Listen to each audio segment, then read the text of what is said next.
नारायण नारायण नारायण श्रीमन नारायण नारायण श्रीमन नारायण भवतारायण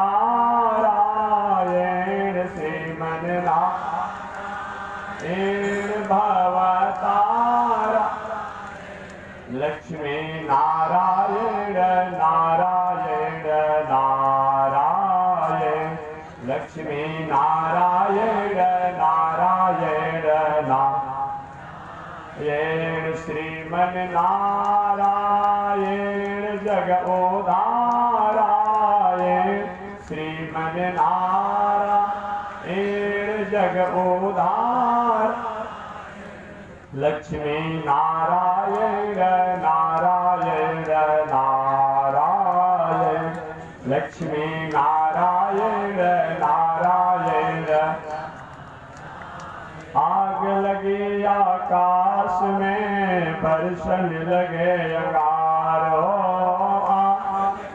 आकाश में बरसन लगे संत नहीं होते जग में तो जल मरता संसार हो संत नहीं होते जग में तो जल मरता संसार श्रीमन नारायण नारायण नारायण श्रीमन नारायण नारायण नारायण लक्ष्मी नारायण नारायण नारायण लक्ष्मी नारायण बोलिए श्री लक्ष्मी नारायण भगवान की अनंताचार्य कृपया वेदांत द्वयपारगम रामकृष्णा विशदवर्त विश्वक्सेन मुनिं भजे कासायं यज्ञसूत्रं शुचिवपुषि तथा चोर्ध्वपुण्ड्रं च बाले यस्यास्ते दक्षहस्ते कलिकुमतिगिरीन्द्रेन्द्रवज्रं त्रिदण्डं संसाराग्निप्रशान्त्यै मृतजलममलं दारुपात्रं पवित्रं श्रीविश्वक्सेन सूरः पदकमलयुगं श्रेयसे संश्रयामि लक्ष्मीनाथसमारम्भां नाथयामुनमध्यमाम् अस्मदाचार्यपर्यन्तां वन्दे गुरुपरम्पराम् नारायणाय विद्महे वासुदेवाय धीमहि तन्नो विष्णु प्रचोदयात् महालक्ष्म्यै च विद्महे विष्णुपत्न्यै च धीमहि तन्नो लक्ष्मी प्रचोदयात् तन्नो लक्ष्मी प्रचोदयात्। परमाराध्य श्री लक्ष्मी नारायण भगवान प्रातः स्मरणीय पूज्य आचार्य श्री के जुगल चरणों में कोटि शरण एवं भगवत भागवत आचार्य कैंकर्य पारायण महानुभाव इन पावन भूमि पर महर्षि वेदव्यास जी महाराज द्वारा रचित जो श्रीमद् भागवत महापुराण महाग्रंथ है उन श्रीमद् भागवत महापुराण महाग्रंथ के 11वें स्कंद की पावन कथा के माध्यम से मैं निवेदन करते आ रहा हूं कि मानव जीवन में प्रथम दिन मैंने इसी बातों का निवेदन किया था।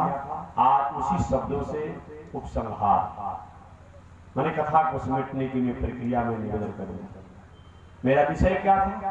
मैंने प्रथम दिन आपके सामने निवेदन किया था मानव जीवन में धन हो जाए, बल हो जाए, पद हो जाए, रूप वैभव हो जाए, ऐश्वर्य कीर्ति हो जाए, मान सम्मान प्रतिष्ठा हो जाए, और इसका उपयोग अगर बुद्धि और विवेक से न किया जाए तो वह धन, वह बल, वह पद प्रतिष्ठा, वह मान सम्मान, वह सब कहीं न कहीं हमारे और आपको अनर्थ पहुंचा सकता है।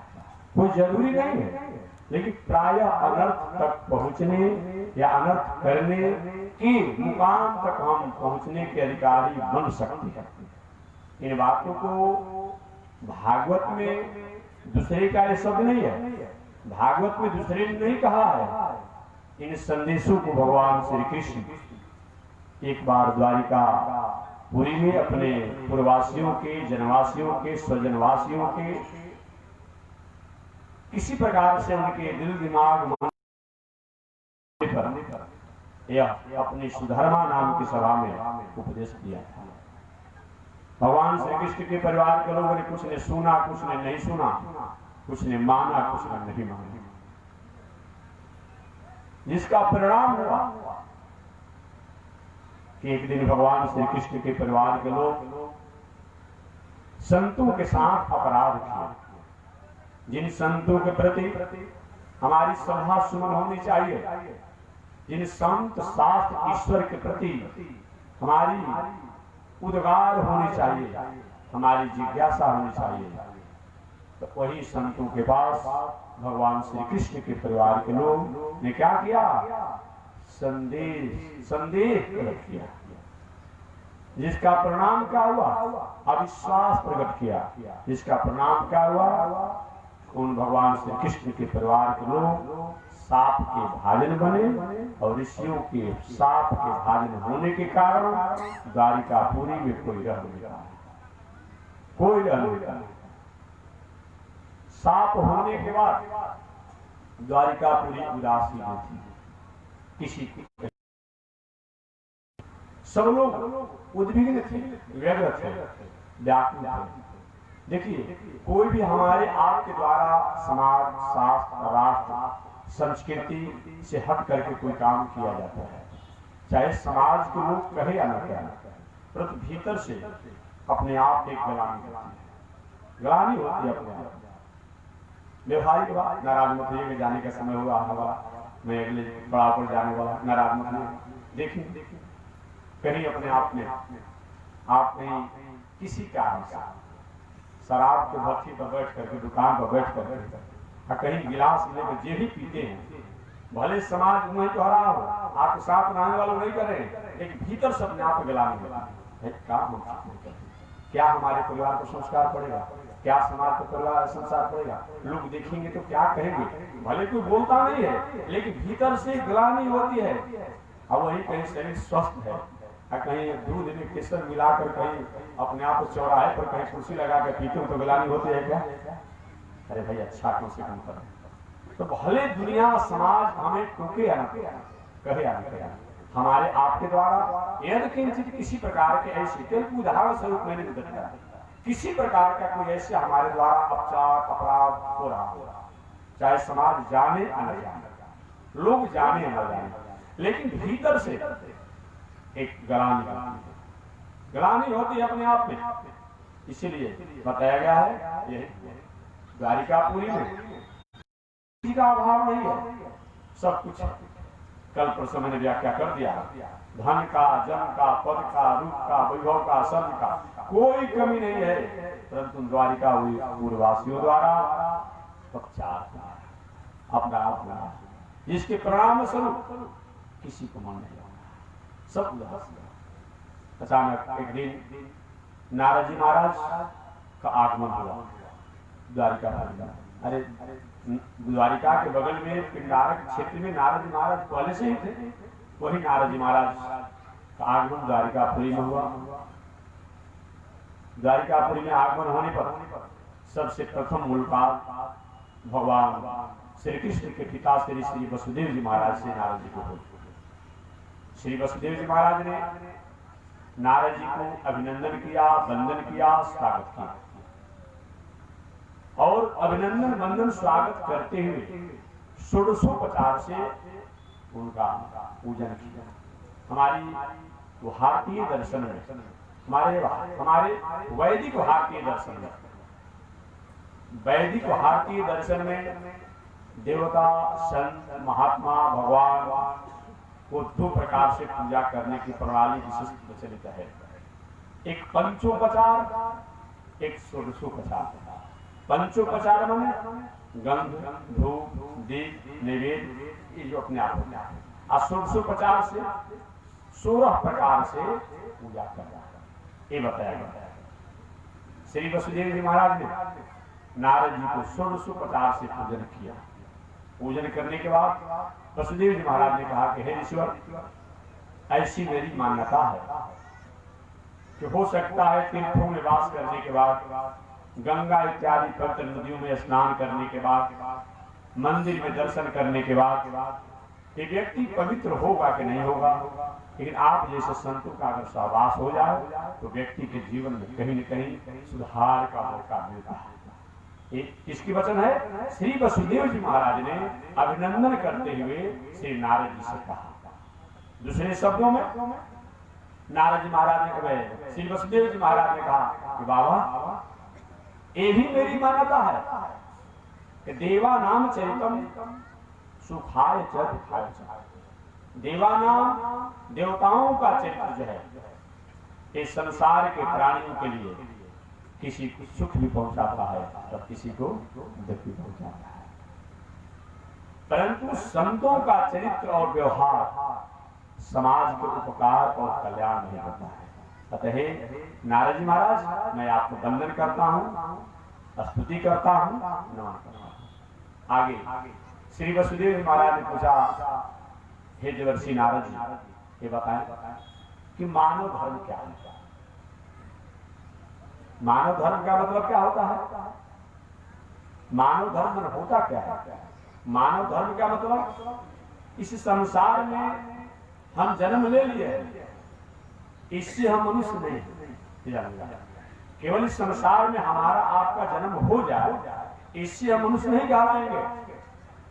इसीलिए तो जिस समय रावण ने जब तपस्या करके ब्रह्मा जी द्वारा वरदान मांगा, उसने क्या वरदान मांगा? तुम्हारा नर और बांदर को छोड़ करके कोई हमें अपने आप मार न पाए। अजी नर और बांदर को उसने क्यों अपने आप छोड़ दिया? ब्रह्मा जी के सामने क्यों ऐसा कहा? इसीलिए ऐसी रावण की मान्यता रही तो पंडित आदमी था, बड़े कुल खानदान का अपने आप था। ऐसी बात नहीं कि राक्षस के कहीं सिंह होते हैं, कहीं पूंछ होते हैं, ये जान लीजिएगा। होता होगा किसी किसी का, शंकर जी को ऐसा कुछ गुण होगा, 2-4 राक्षस दैत्य होंगे, इनके सिंह कुछ होते होंगे, लेकिन प्रायः जो भी राक्षसों की परिभाषा जो दी जाती है, वो सिंह और पूंछ का मतलब नहीं होता है कहीं उनके सिंह होते हैं, कहीं पूंछ होते हैं। नहीं, राक्षस का मतलब क्या होता है? आपने सुना होगा कथा में 2-4 दिन से आते हुए, रावण भी तो अपने आप किस कुल खानदान का था? उत्तम कुल कुलस्थ के नाते। आपको पता है। अब समझिए, इनकी वंश परंपरा ऋषियों के खानदान से अपने आप में विलोम करने वाले। दूसरी तरफ कहीं अपने आप में हिरण्याक्ष और हिरण्यकश्यप की बात किया जाए, वो कौन था? कश्यप अदिति महातपकीना। कश्यप ऋषि की दूसरी पत्नी का नाम था दीति। कश्यप ऋषि की अनेक पत्नियां थी, उन अनेक पत्नियों में एक पत्नी का नाम क्या था? दीति। वो दीति द्वारा प्रकट हुआ था, तो भी ऋषि खानदान था अपने आप में, परंतु उसकी आचरण, उसके स्वभाव असुरी वृत्ति हो गई, बताया गया है। इसीलिए उसको असुर कहा गया, न कि कोई अपने आप में असुर का कहीं सिंह पूंछ नहीं होता है। यही हमें बताना निवेदन मैंने आपको करा, ये बताया। ऐसे विचार है अपने आप में। मनुष्य का मतलब क्या होता है? केवल इस संसार में हम आ गए हैं, इसी से हमारे में मनुष्यता नहीं आएगी। रावण जानता था कि पृथ्वी पर कोई मनुष्य हो ही नहीं सकता, पृथ्वी पर कोई मनुष्य नहीं हो सकता है। और जब मनुष्यता की तरफ जो बढ़ने लगेगा तो देवता हो जाएगा, देवता हो जाएगा अपने आप में। तब उससे अपने आप और कहीं अपने आप मनुष्यता में नहीं रहेगा तो हमारे ही कैटेगरी का रहेगा। देखने में मनुष्य तो रहेगा, लेकिन हमारे ही अपने आप रहेगा। अतः मनुष्य कोई हो ही नहीं पाएगा। इसीलिए कहा कि मनुष्य और बानर को छोड़ करके हमें कोई नहीं। भगवान श्री राम ने विचार किया कि जिस वर को लेकर के वह रावण अपने बल और पराक्रम से जगत में ख्याति प्राप्त किया हुआ है, तो हम मनुष्य बन करके दिखाएंगे, हम मनुष्य बन करके दिखाएंगे। जंगल में घूमते समय भगवान श्री राम से लोगों ने पूछा, कोल भीलों ने पूछा, बहुत से लोगों ने, जंगली वासियों ने पूछा कि महाराज आपका परिचय क्या है? कोई कहता क्या आप तीनों देव में से हैं क्या? भगवान श्री राम उसको नकारा नहीं।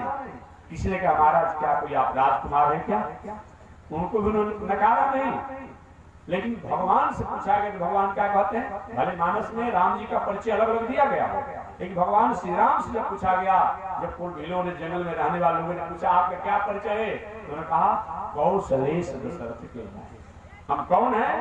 तो कौशलेश दशरथ के जाए, हम कौशलेश दशरथ महाराज के पुत्र हैं, मानव हैं, मनुष्य हैं।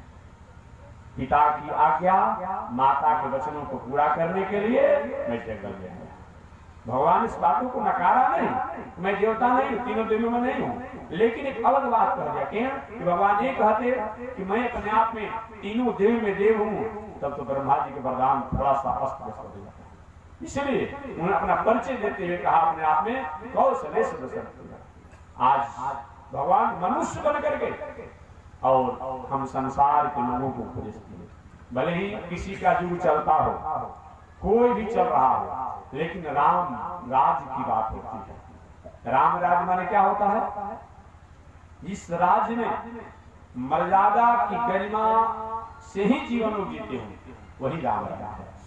आज भले हम किसी राज्य में जी रहे हो, किसी के दर्शन में जी रहे हो, किसी की विचारधारा में जी रहे हो, लेकिन भीतर हमारी तमन्ना, भीतर हमारी इच्छा राम राज पे आती है।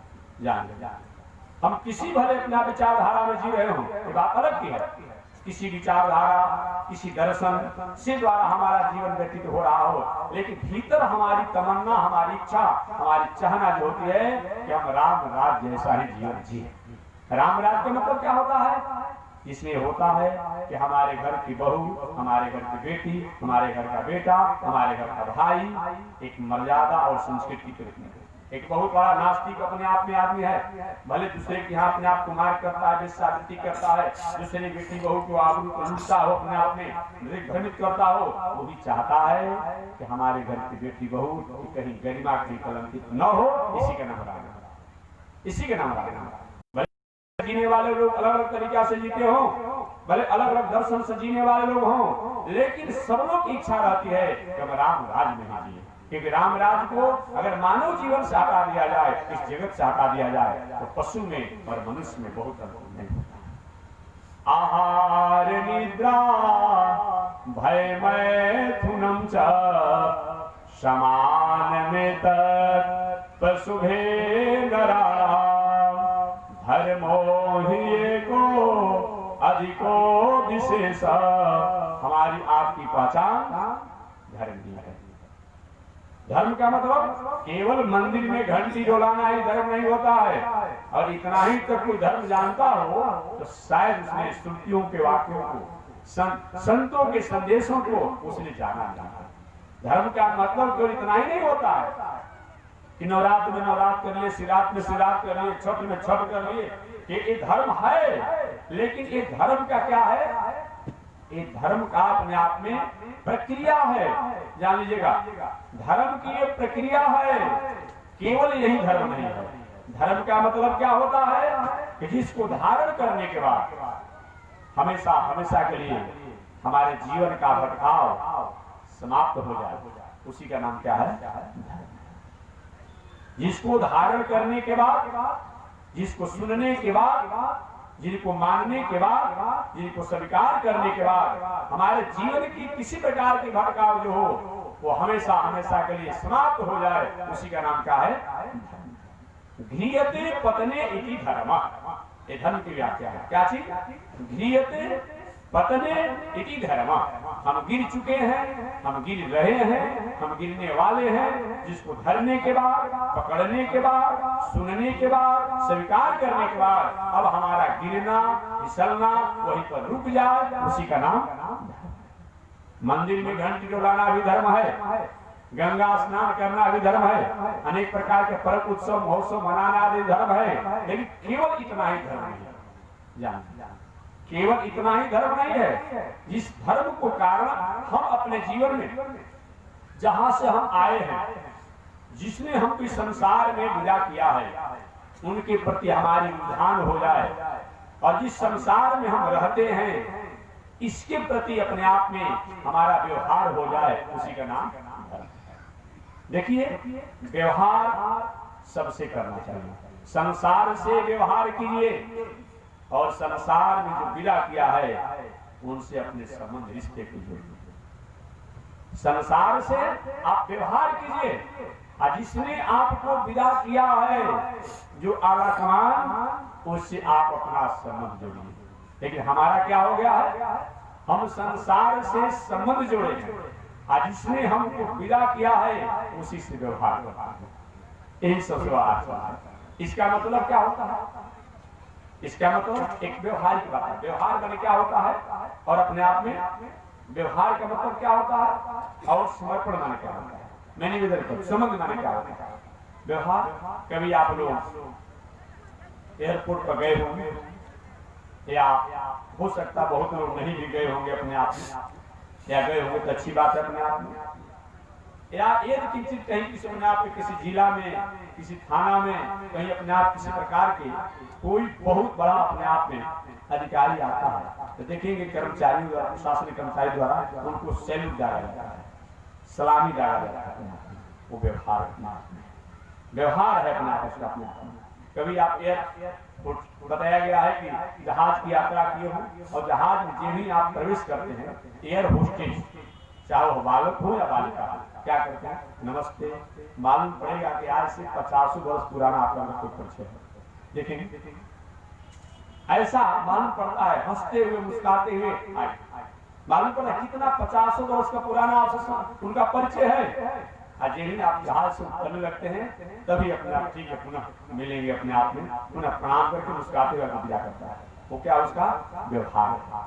व्यवहार है।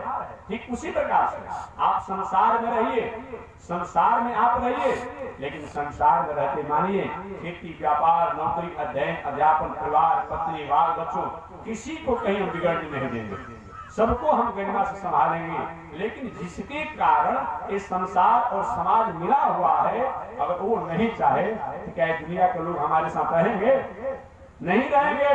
1 मिनट में वहीं से कहीं स्विच दबा दे, यहाँ लोग हाय हाय करते रह जाएंगे, रोते रह जाएंगे। अब होगा कि उनको शमशान पहुंचाइए, तब यहाँ रहने की आवश्यकता ये बताइए।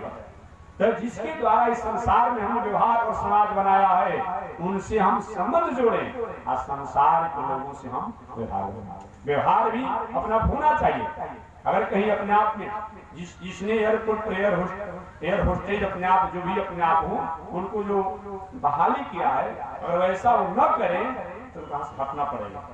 भाई तुमने उपयुक्त अपने आप में मर्यादा का पालन नहीं किया है। तो हम संसार में आए हैं, तो हम परिवार, पत्नी, बाल बच्चों के साथ रहेंगे, खेती, व्यापार, नौकरी करेंगे, ये बात ठीक है, इसको भी छोड़ना नहीं है। उसको होता है विवाह शादी कर लेता है, 2-4 बाल बच्चे हो जाते हैं, और क्या करता है, बाल बच्चों, परिवार, पत्नी को छोड़ करके, खेती व्यापार छोड़ करके ऐसी तरह निकम्मा जैसा घूमते रहता है। ये गलत बात है। ये बात भगवान को स्वीकार नहीं करते हैं। भगवान इसी बात को तो अर्जुन से श्रीमद् भगवत गीता में कहा, अर्जुन कुरु कर्म तो कर्म करो। अर्जुन के प्रभु कौन सा कर्म करें, कौन सा कर्म करें? भगवान ने कहा जिस आश्रम में हो, जो कर्म तुम्हें अभी जिम्मेवारी मिला हुआ है, उसी को करो। प्रभु कौन सा कर्म? तो पुनः भगवान ने कहा कि तुम अपने आप में संग्राम करो, क्षत्रिय हो, अनिति अन्याय अधर्म हो रहा है, यहाँ थोड़ा सा अपने आप में उस अंकुश लगाने के लिए तुम्हें करना ही पड़ेगा। उस समय अर्जुन के प्रभु आप अपने को अधिसूदन कहते हैं, अपने को मधुसूदन कहते हैं, राक्षसों को मारते हैं, हमको अपने ही स्वजन लोगों को मारने की आप बात कर रहे हैं। और अर्जुन कहे तक नहीं, आपने श्रीमद् भगवत गीता को भी आप लोग पढ़े होंगे, अर्जुन ऐसे नखड़ा किए, ऐसे नखड़ा किए कि धनुष को छोड़ करके, त्याग करके रथ से उतर कर नीचे रोने लगे, रोने लगे, अपने आप में रोने लगे। भगवान ने कहा अर्जुन अब रोने तक नहीं, नैति ज्योत से गोविंद, हे गोविंद मैं जीत नहीं करूंगा। कटोरा लेकर के भीख मांग के जीवन को पालन कर सकता हूँ, लेकिन अपने ही बाण द्वारा अपने स्वजन लोगों की हत्या नहीं करूंगा। बहुत प्रकार से अर्जुन को भगवान ने कहा। अर्जुन नपुंसक का मतलब, नपुंसक का मतलब क्या होता है? नपुंसक किसे कहा जाता है? नपुंसक का मतलब हुआ कि अपने आप पे बात तो बढ़ चढ़ करके करे, लेकिन जब काम करने की बारी आए तो मुकर जाए, वही नपुंसक है। वही नपुंसक है अपने आप में। बात लंबी चौड़ी सोचे, ऐसे सुबह नहाएंगे, ये पूजा करेंगे, वो आरती करेंगे, वो भजन करेंगे, और जब सुबह नहाने पूजा के बाद इनका तो 12 बजे अपने आप प्रस्थान हो रहा है। मैंने सोचता बहुत लंबा हो, आप प्रैक्टिकल कर्तव्य कम करता हो, वही नपुंसक है। अर्थात जो जिम्मेदारी जो है अपने आप जो उसकी योग्यता है, जो उसकी उपलब्धियां हैं, उस उपलब्धियों को, उस योग्यता को अनुसार अपने जीवन को व्यतीत नहीं करना, ये नपुंसकता है। भगवान का अर्जुन, जब तुमको कटोरा लेकर भीख मांगना था, इतने अपने आप के सोनी सेनाओं को बुलाने की क्या जरूरत है? एक काम तो पहले भी हो सकते थे, एक ही बुलाया इतना क्या हो सकता है? इसकी थी अपने आप में सब लोग को घूम कर तुमने निमंत्रण दिया अपने आप में, और हमको भी तुमने निमंत्रण दिया। मैं पहले ही कह चुका था कि भाई तुम्हारे दोनों परिवार के बीच के विवाद में मैं नहीं पढ़ूंगा, लेकिन तुमने क्या नहीं पढ़, कुछ नहीं तो कम से कम हमारा सहयोगी क्या बन जाएंगे, सलाहकार तो बन जाएंगे। तुम्हें क्या सलाहकार का, मैं तुम्हारा रथ को हाँकने वाला कुचवान बन गया।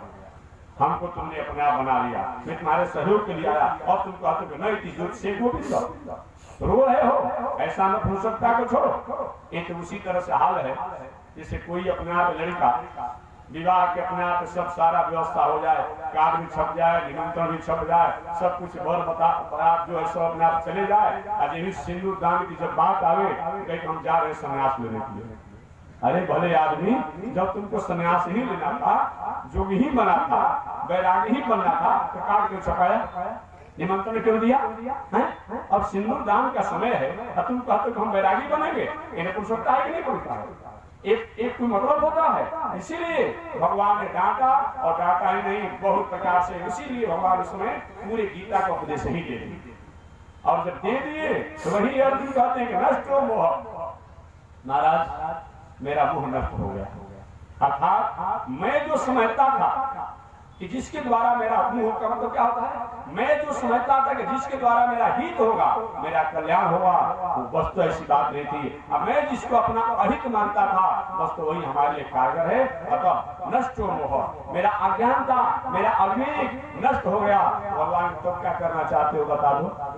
लेकिन प्रभु नष्ट हो मोह स्मृति लब्ध, मेरा मुंह नष्ट हो गया है, हमें स्मृति अपने वास्तविक स्वरूप का ज्ञान हमें हो गया है। तो भगवान को आप क्या चाहते हो, लौट चले? लेकिन नहीं, करी से बचना तो महाराज, और आप जो भी कहेंगे वो मैं पालन करूंगा।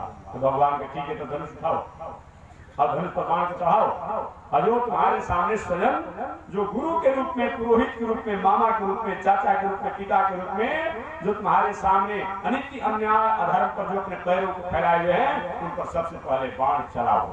वही अर्जुन ने क्या किया, यही बताया। इसीलिए धर्म का मतलब ये होता है।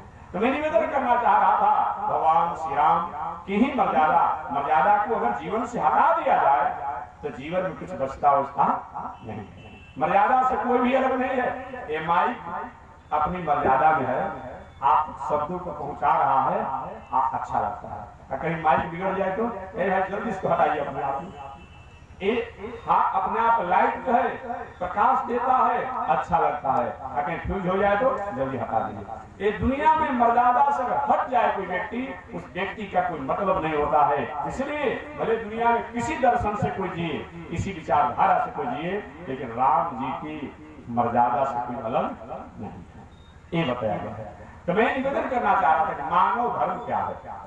मानव धर्म का मतलब इस धर्मों को अपनाने के बाद इस संसार में, समाज में रहने के तरीका और फॉर्मूला को हम जान लें, वो क्या है, मानव धर्म। मानव धर्म का मतलब क्या है, हम जिस मर्यादा और गरिमा के अधिकारी हैं, जिस मर्यादा और गरिमा के अधिकारी हो, अगर हमने कहीं बैराग आश्रम को स्वीकार किया है उसके अनुसार मर्यादा, अगर कहीं अपने आप में हमने गृहस्थ आश्रम को स्वीकार किया है उसकी मर्यादा अनुसार अपने जीवन को जीना, इसी का नाम क्या है, मानव धर्म।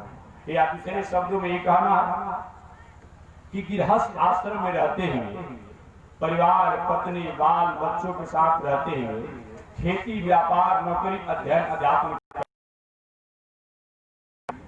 अपने जीवन को कल्याण करना चाहता हो, वो व्यक्ति को क्या करना चाहिए?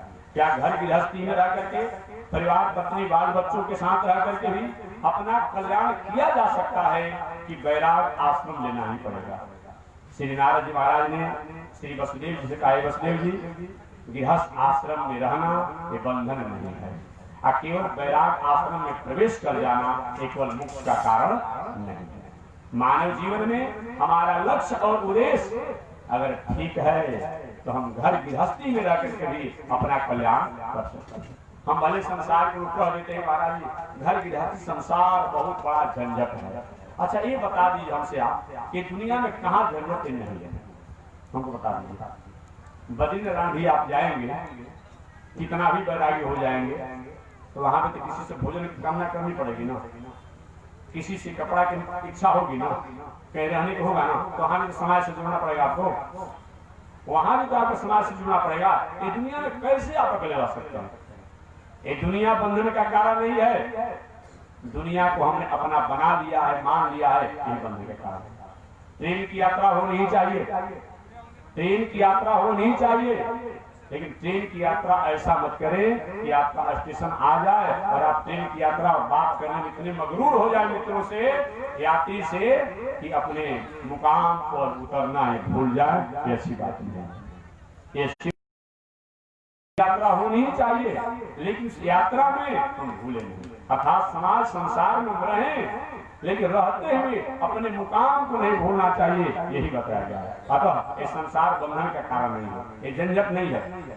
आप लोग नदी किनारे रहने वाले हैं, नौका को नदी में रहना ही जरूरी है, नौका को नदी में रहने पर ही शोभा है, परंतु उस नौका में नदी का जल आ जाए तो डूब जाएगी। नौका को नदी के जल से बाहर कर दिया जाए तो नौका टूट जाएगी, फूट जाएगी, सूख जाएगी, कोई मतलब नहीं होता है।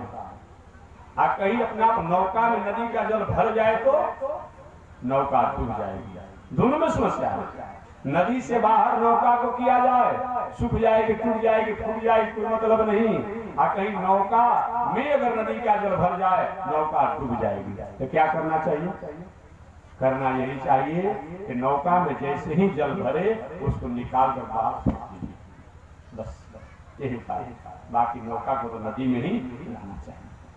वही बात, संसार बंधन का कारण नहीं है, संसार की वस्तु व्यवस्था व्यवहार बंधन का कारण नहीं है, बल्कि संसार की वस्तु व्यवस्था व्यवहार को हमने अपना बना लिया है, यही बंधन।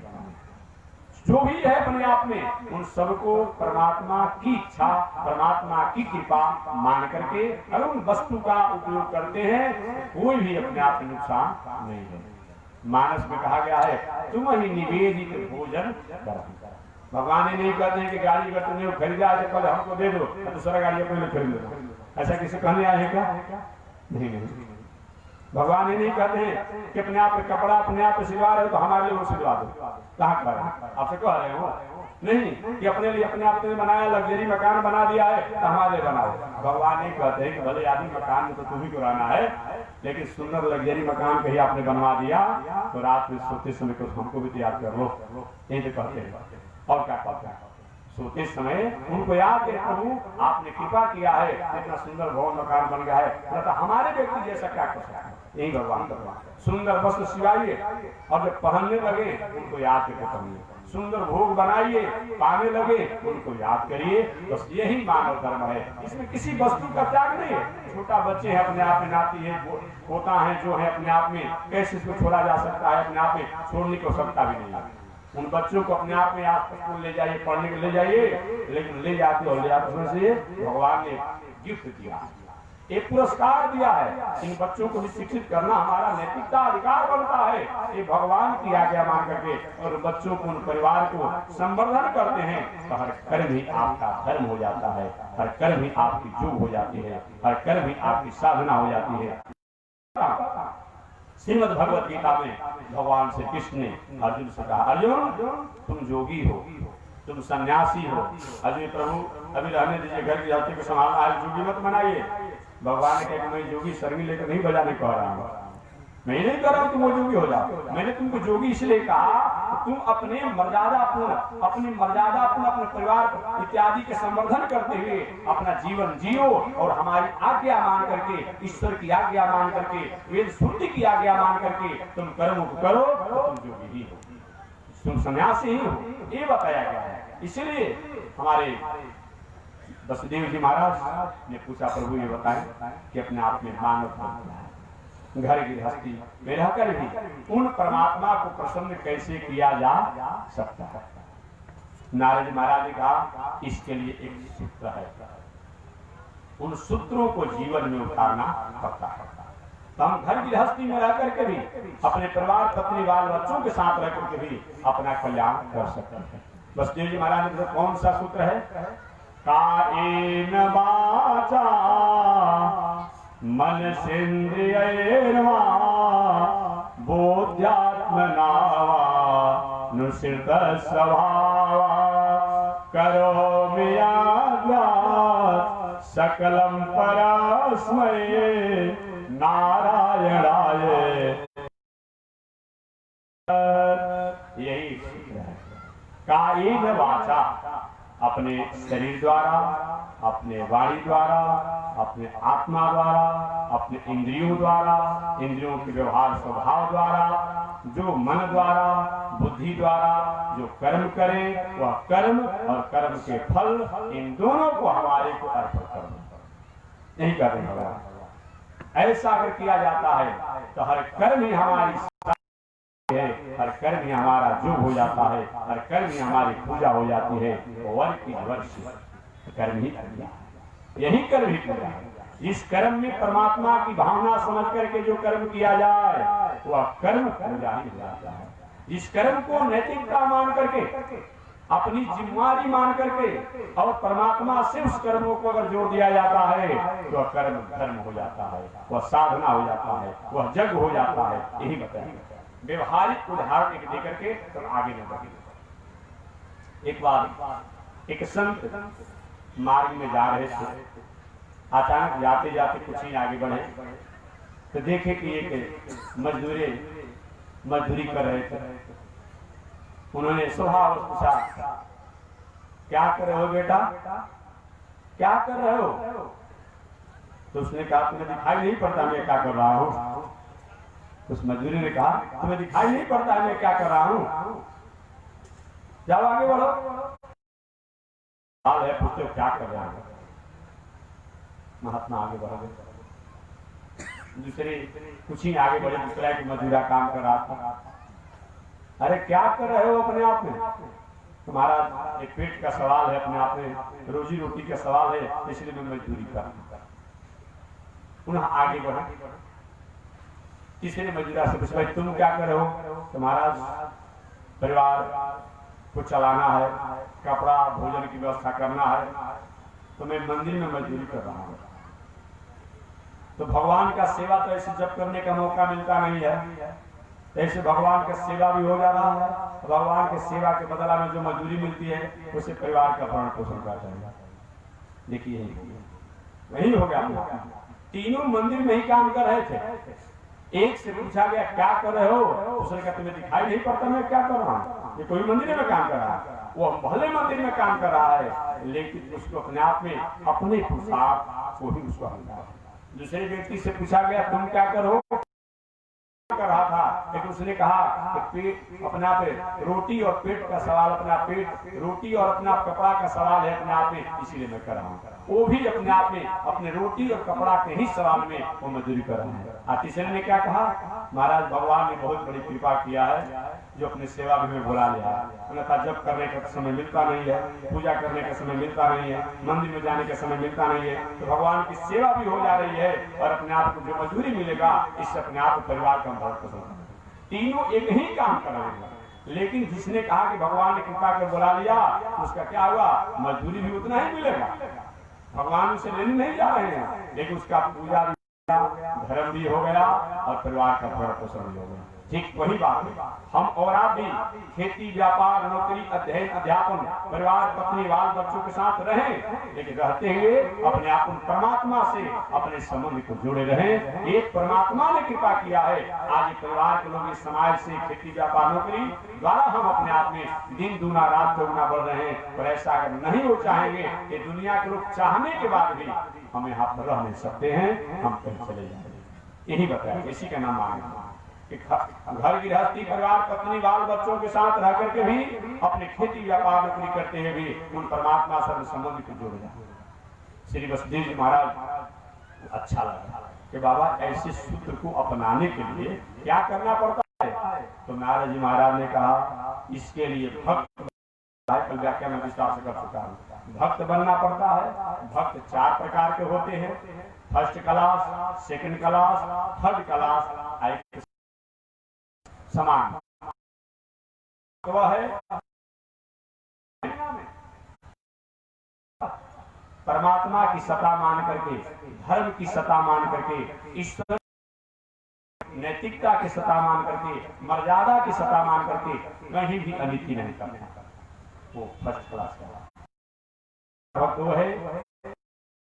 करता है, भगवान के भक्तों से मैत्री करता है और अज्ञानी व्यक्ति को समझा बुझाकर अच्छे मार्गों पर लगाता है, नास्तिक व्यक्ति के बातों पर ध्यान नहीं देते हैं। थर्ड क्लास के भक्त वो हैं जो कि अपने जब जैसा अवसर पाते हैं उसके अनुसार अपने रूप को ढाल लेते हैं। हमेशा जैसे मैं कहता हूँ कि नवरात्र के अवसर पर शिवरात्रि जैसा, छठ के अवसर पर छठ जैसा। आज जे ही नवरात्र, शिवरात्रि और छठ बीत गया वही पुरानी आदत। एक थर्ड क्लास के भक्त है। और चौथा भक्त वो है कि न अपने आप में धर्म से लेना है, न धर्म का कोई विरोधी है।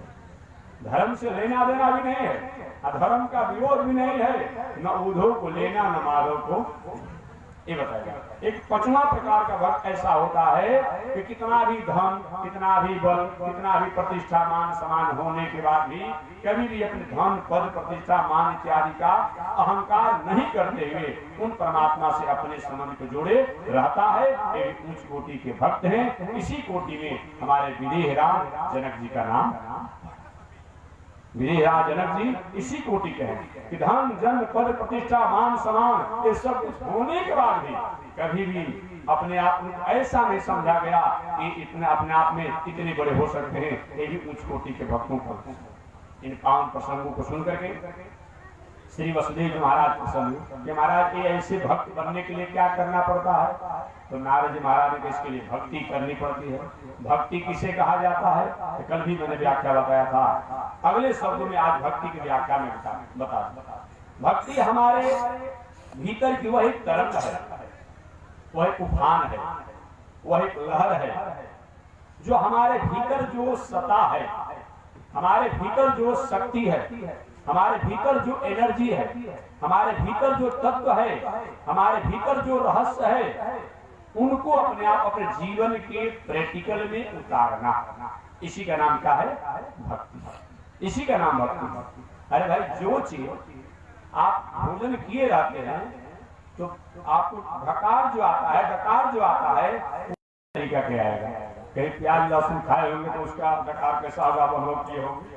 कहीं मूली खाए होंगे तो उसका डकार अलग हुआ अपने आप में। अब वही कहीं अपने आप सुगंधित, कहीं अपने आप किसी प्रकार की चीज को लाची लौंग खाएंगे उसका वैसे ही आएगा।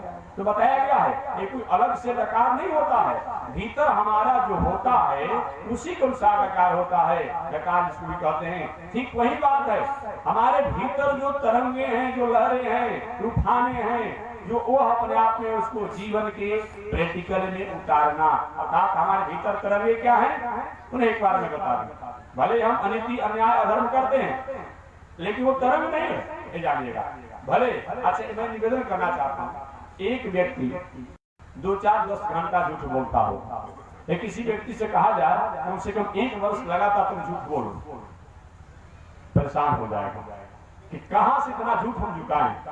देखने कहां से इतना झूठ शब्दों को हम जुटाएं, लेकिन पूरा जीवन अगर बीत जाए अपने आप में सच बोलना है तो पूरे जीवन भर बोलते रह जाएगा, फिर भी सच समाप्त नहीं होगी। एक भीतर वो सच की सत्ता है। झूठ तो हमने अपने आप पे किसी खान पान रहन सहन द्वारा हमारे में हो गया। एक हिंसक व्यक्ति बहुत बड़ा हत्यारा है, लगातार 365 दिन हिंसा नहीं कर पाता है, कभी न कभी इसमें आह और कभी कभी अपने आप आ ही जाती है। लेकिन अपने आप में बताया गया निरपराधी होकर जीवन तक जी सकते हैं, तेरी आनंद की अनुभूति होती है, ये बताया गया है। कोई भी व्यक्ति अनिति हो, अत्याचार हो, दुराचारी हो, कुकर्मी हो, वो कुछ समय तक करेगा तो कभी न कभी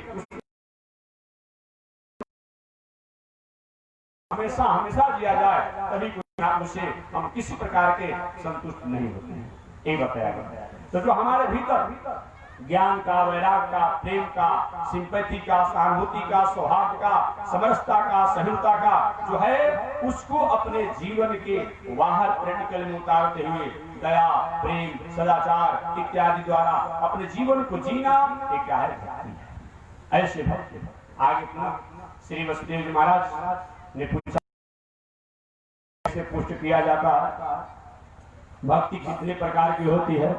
तो भक्ति वस्तुतः 3 प्रकार की बताई। भक्ति 3 प्रकार की होती है। हम 3 प्रकार के भक्तियों को, एक मरकट भक्ति, एक मार्जार भक्ति, एक व्यभिचार, 3 प्रकार की भक्ति बताया गया है। मरकट भक्ति क्या है? मरकट समझते आप लोग ना, बंदर को कहा जाता है। मरकट भक्ति क्या है? बंदर को मरकट कहा जाता है। तो मरकट ये न्याय वाला भक्ति। मरकट भक्ति क्या है? कभी आपने देखा होगा, ये बंदर जो होता है, कभी शायद आप लोग बलिया उलिया के आसपास होगा, देखेंगे एक अपने आप क्या करता है, एक डाली पर से दूसरे डाली पर, दूसरे से तीसरे पर, तीसरे से चौथे पर कूदते रहता है, चलते रहता है अपने आप में। इतना ही नहीं, कभी जेठ के चिलचिलाती धूप में अपने आप बताया गया है, कभी कभी जेठ के चिलचिलाती धूप में बंदरी अपने बच्चों को पेट में सटाए रहती है और इधर उधर उछलते कूदते रहती है। अचानक कहीं बंदरी अपने आप में अपने बच्चों को पेट में ली हुई है और बच्चा सब अपने आप पकड़े रहता है। देखेंगे मासूम बच्चा होता है, हाथ उसका कोमल होता है, ऐसी उसकी क्षमता पकड़े रहता है।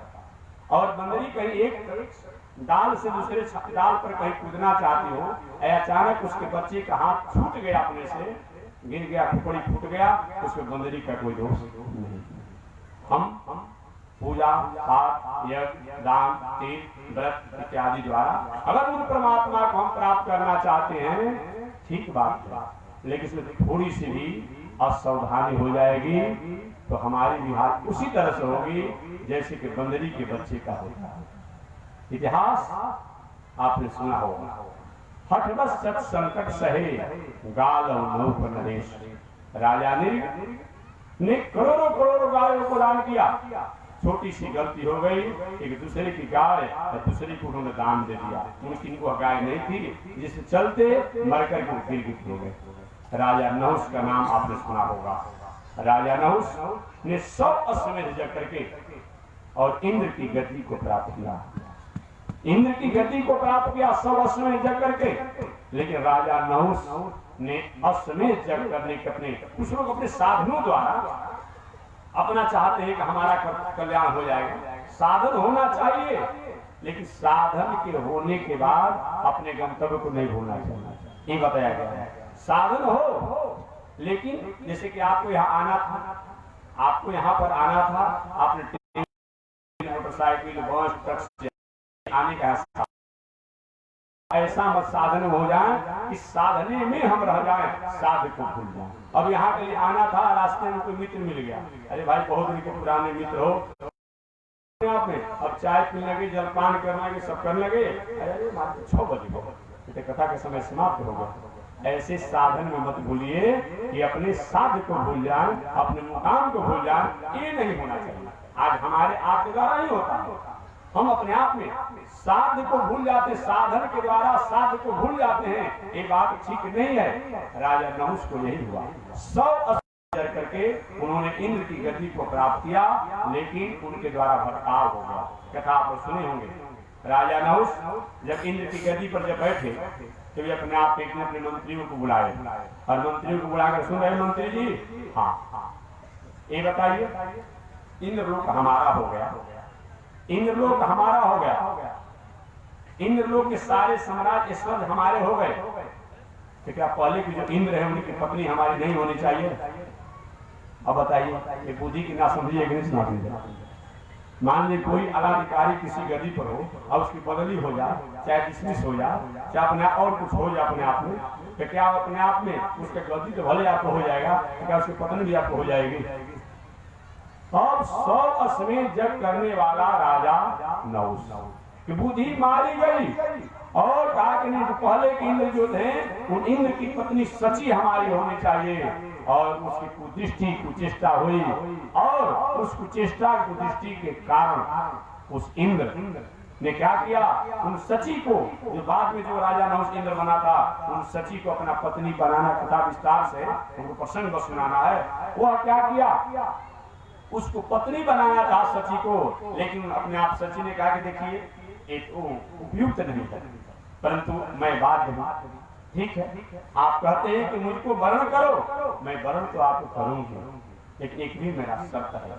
वह मेरा शर्त यह है कि आप एक ऐसे पालकी को लेकर आइए, ऐसे पालकी के कहार को लेकर के आइए जो आज तक किसी दूसरे की कहीं अपने आप में कहारी नहीं किया।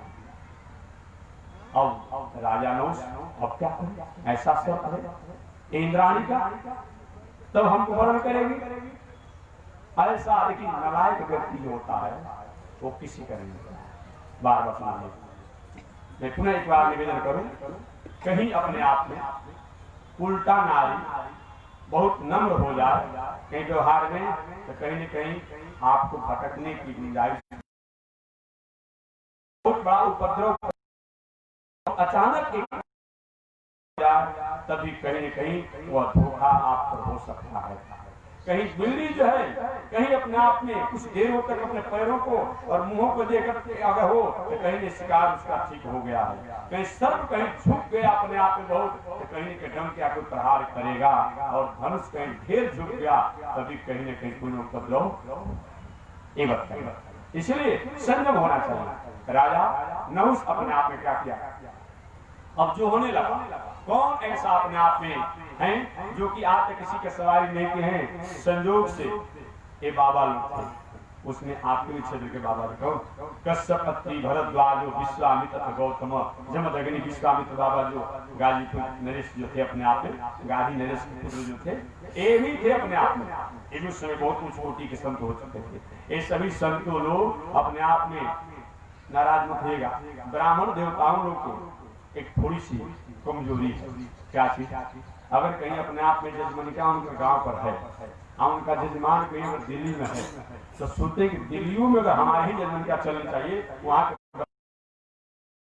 अरे भाई आप तो गांव पर है, आप तो गांव पर हैं, वहाँ छोड़ दूसरे बार हम लोग के लिए ये सबसे बड़ी कमजोरी है। एक कश्यप अत्रि भरद्वाजो विश्वामित्र तथा गौतम जमदग्नि वशिष्ठ, ये लोग क्या सोचे कि राजा नहुष पृथ्वी का सम्राट था, हम लोग का जजमान था अपने आप में, और इस समय इन लोग का मालिक बना हुआ है, तो हमारा ही वहाँ होना चाहिए। वहाँ के जो देव पुरोहित अपने आप बृहस्पति जी हैं, उनका पुरोहित वहाँ नहीं चलनी चाहिए। ये भावना को लेकर ये लोग चल दिए।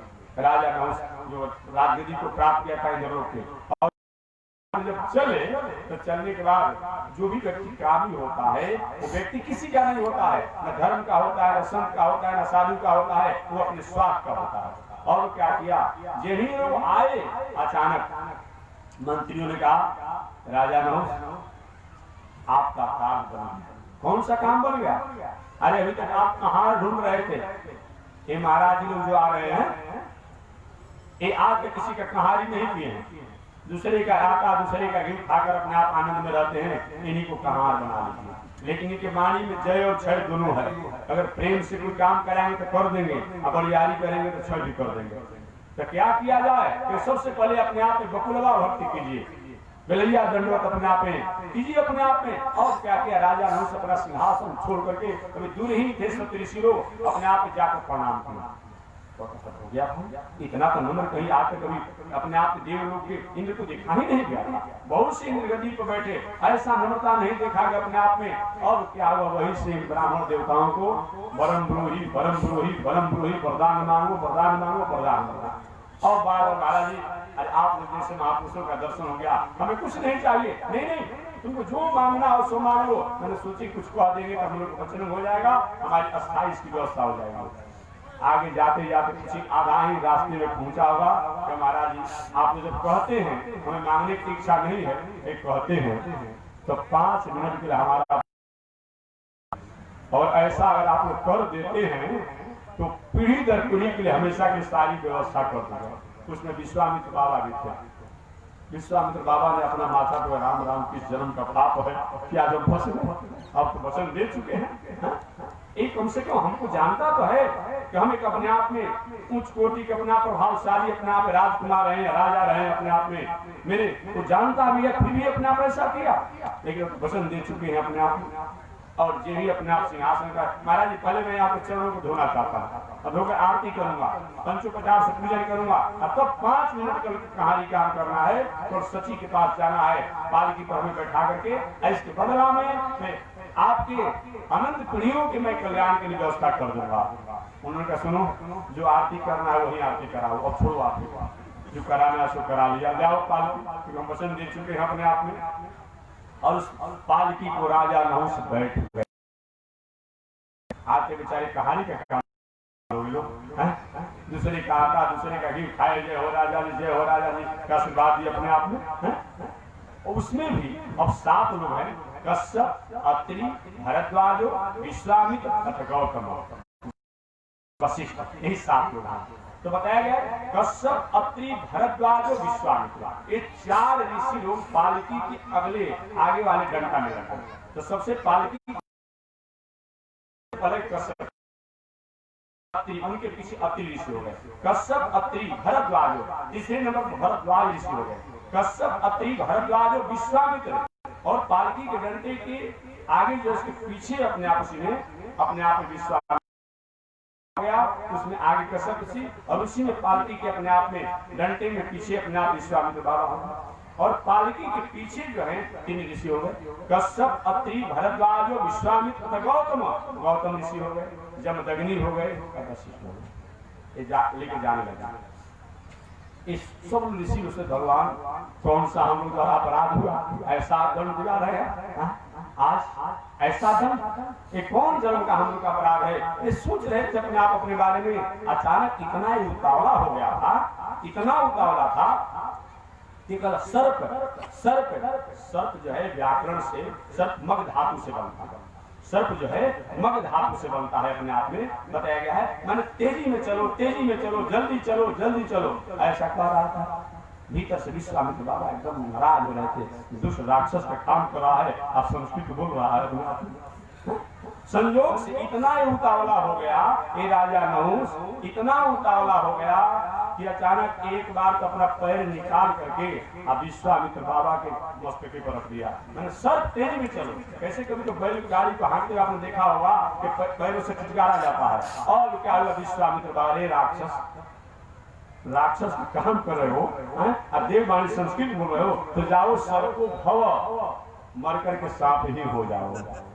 ऐसे स्वर्गलोक को स्वीकार करने वाला, सब अस्ने जग करके स्वर्गलोक तक जाने वाला राजा नहुष मर करके अजगर सांप हो गया। हम साधना द्वारा अपने आप में थोड़ी सी भी गलती होगी तो सब कुछ किया हुआ व्यर्थ हो जाएगा। 2 उदाहरण मैंने आपके सामने, इसलिए एक बताया गया है कि मरकट न्याय भक्ति, बंदरी और बंदरी का बच्चा, बंदरी का बच्चा जो होता है अपने माता को पकड़े रहता है, और यदि किंचित कहीं बंदरी को एक टहनी से दूसरे पर, एक डाल से दूसरे डाल पर कहीं उछलने में, कूदने में कहीं बंदरी के बच्चे का हाथ छूट गया, नीचे गिरेगी, टुकड़ा फूट जाएगा, मृत्यु को प्राप्त करेगी, विनाश हो जाएगा, उसमें बंदरी का दोष नहीं। इसलिए हम साधन करें, हम साधन करें, साधना करें, लेकिन इसके द्वारा परमात्मा की कृपा के हम अधिकारी होंगे ये कोई जरूरी नहीं है। इसके लिए तो फिर आपको 2 डायरी रखना पड़ेगा, आपको 2 डायरी रखना पड़ेगा, एक पाप की डायरी, एक पुण्य की डायरी। और आपको पाप की डायरी में लिखना पड़ेगा किस घंटा के किस मिनट में कब हमने झूठ बोला, कब क्या किया, कब क्या सोचा। ओ एक पूर्ण वाली डायरी, पूरे जीवन बीत जाएगा, लेकिन पूर्ण वाली डायरी जो है अपने आप में खाली ही रह जाएगी। आज जो पाप वाली डायरी जो है आधा जीवन के पहले ही सब फल जाएगी। कैसे कर्मों द्वारा आप निर्णय कर पाएंगे? इसीलिए हम कर्म करें, हम साधना करें, हम पूजा पाठ करें, सब कुछ करें, लेकिन परमात्मा साधना साध नहीं है। उन्हें एक बार निवेदन करें, परमात्मा साधना साध नहीं है, परमात्मा कृपा साध है। क्या है? परमात्मा कृपा साध है, साधना साध नहीं है। तीसरा सा बालक जो अपने आप में 6 महीना 1 वर्ष का हो और अपने आप सोया हो, पल्ले में सोया हुआ हो, कहीं बच्चा कहीं गंदा कर दिया हो, पैखाना कर दिया हो और वो बालक अपने से इधर उधर उलट करके पलट करके कहीं अपने गंदगी को साफ करना चाहेगा, क्या साफ होगा? नहीं होगा। जितने वो इधर सुधर होगा उतने और उसके शरीर में मल गंदगी लग जाएंगे।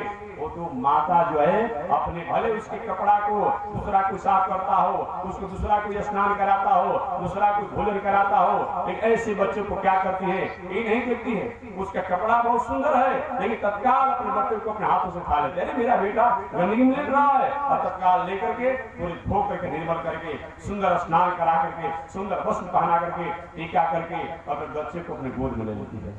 वो बालक ने क्या किया? माता के लिए कुछ किया है? जब करने को होता है तो आप जानते ही हैं मानस क्या मैं कह दिया, कुछ किया है नहीं। वो साधना द्वारा, वो माता द्वारा ऐसे वो सेवा का अधिकारी नहीं है, लेकिन माता कृपा साध होकर के में है उसको भी निकाल करके निर्मल कर देती है। कि वही हाल परमात्मा की है, साधना साध नहीं है, परमात्मा कृपा साध। हम साधना करें लेकिन साधना परमात्मा के कारण हो सकता है, एक कोई जरूरी नहीं है। मतलब परमात्मा कृपा साधन मरकट अपने आप में मैं मर्यादा न्याय की मैंने बात बताया। और दूसरा क्या होता है? मर्यादा न्याय भक्ति। मर्यादा न्याय भक्ति में क्या होता है? बिल्ली और बिल्ली का बच्चा आपने देखा होगा अपने आप में जहां बिल्ली जाती है अपने बच्चों को दांतों से उठा करके एक स्थान से दूसरे स्थान पर ले जाती है। और देखेंगे बिल्ली का बच्चा छोटा जो होता है आंखों को बंद किया रहता है, देखेंगे अपने आप में आंखों को बंद किया रहता है, थोड़ा भी उसको भय नहीं होता है, क्योंकि जानता है कि मेरी माता हमको वही ले जाएगी जिसमें मेरा हित और हक में अच्छा होगा। वो जान करके नेत्रों को बंद किया रहता है। उस बिल्ली के बच्चे के पास कोई साधना नहीं है अपने को रक्षा करने के लिए। अपने आप वही कहीं बिल्ली कहीं चूहा को देखे तो दांतों से चबा जाती है, और उसी दांतों से अपने बच्चों को पकड़ती है, तो उसमें थोड़ा सा भी अपने आप को सोच नहीं लगता है। उसी प्रकार बताया गया है कि परमात्मा अपने आप का है।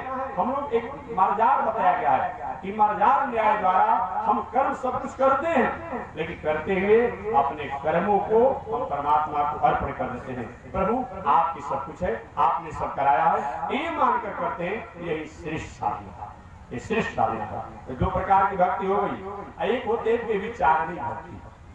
व्यभिचारिणी भक्ति का मतलब क्या? जब काम है तो खूब पूजा पाठ कर रहे हैं, आज यही काम निकल गया अब 10 दिन को यादें नहीं, ये बताया गया है। आज वर्तमान में मैंने स्वार्थी भक्ति जो होती है, स्वार्थ का जिसमें बुद्धबू टपक रहा हो, अपना बू टपक रहा हो, वो अपने आप है। एक पौराणिक कथा में सुना देता। एक बार एक भक्त बहुत बड़ा दयनीय स्थिति से गुजर रहा था। अचानक मुलाकात हो गई, दुनिया में गुजर रहा हूँ, ये बताइए मेरे जीवन में कैसे अपने आप में संवर्धन को प्राप्त करूंगा।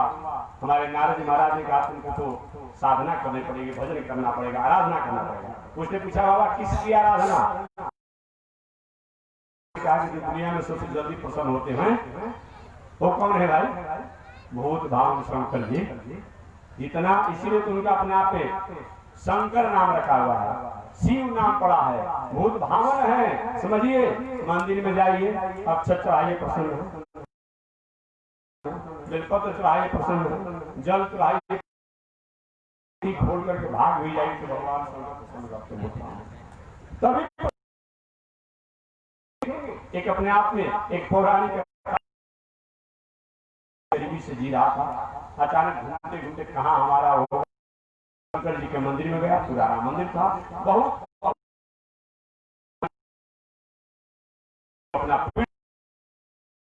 सोचा कि चलो एक कम से कम खुल जाता तो 2-4-10 दिन का हमारा घर का काम करता। अब क्या किया उसने कि शंकर जी के पिंडी पर चढ़ गया और चढ़ करके शंकर जी के अपने आप घंटा खोलने लगा। शंकर जी प्रकट गए, बेटा बरम ब्रूही बरम ब्रूही बरम ब्रूही। क्या हो गया? अरे बाबा मैं भगत नहीं हूँ, वरदान मदी में तो चोर हूँ अपने आप में। बाबा के ठाकुर को नहीं बोलते,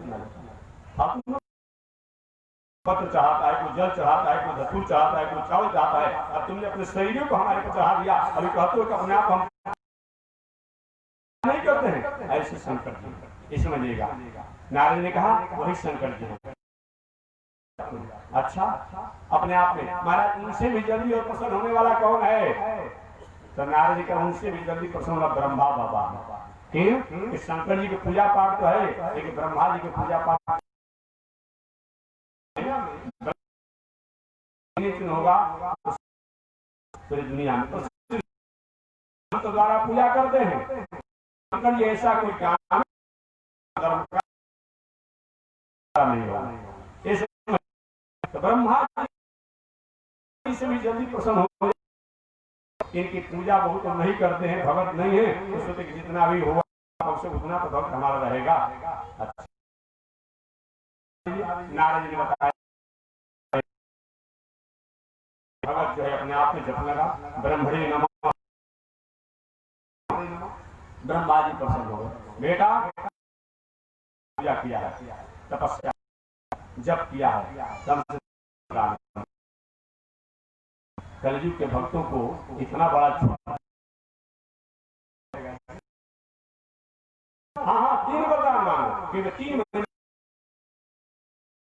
तो हमारी गरीबी और जो डेंटिंग प्रिंटिंग 50 ग्राम शिवरात्रि के अवसर पर 50 ग्राम नया जमाना में चल रहा है। सामान क्या अब जाना चाहिए, नाती भी हो जाना चाहिए, नौकरी भी लग जाना चाहिए। उस दिन शंकर जी मंदिर छोड़कर भाग जाते हैं। समझ लीजिएगा,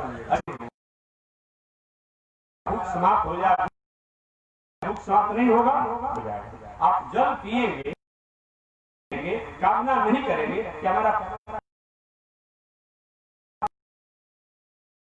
इसी प्रकार से हम अच्छा पूजा पाठ यज्ञ दान तीर्थ व्रत जो भी दुनिया करते हैं करें, बदला क्योंकि नहीं भी मांगेंगे तो जितना दे मालिक जो होता है अपने वस्त्र चाहिए, किसको पुस्तक चाहिए, किसको दवा चाहिए, क्या परमात्मा अपने आप जगत के नियंता है। क्या बात है? ये होते हैं इन 3 प्रकार के भक्तों से एक शांति